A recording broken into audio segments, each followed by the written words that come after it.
1 a.m. at Eurofruiter, one of the biggest distributors of fruit and vegetables in London. Thank you, boss. No worries.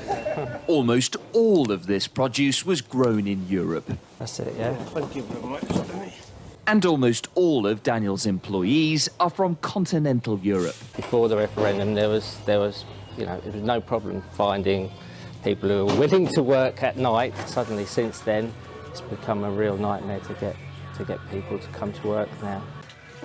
The clock is ticking to get this fresh, imported food to the kitchens of London's restaurants, hospitals and schools.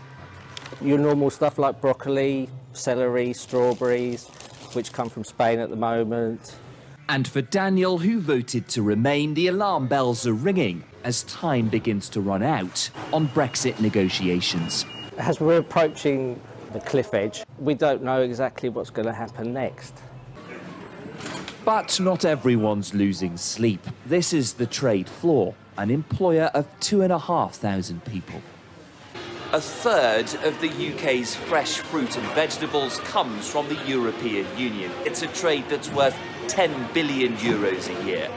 But the traders here at the New Covent Garden Market are philosophical about the prospect of no deal.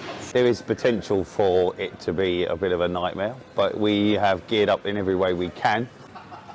Gary Marshall is the chairman of this market. He voted to leave in the referendum.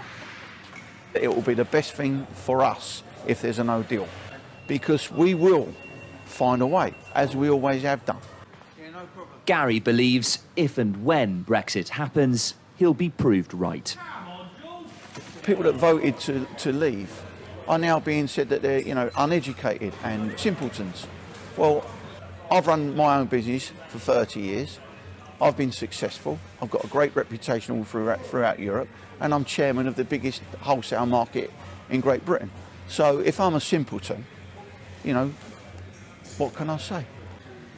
The fact is, the UK could leave the European Union without an agreement in 32 days' time.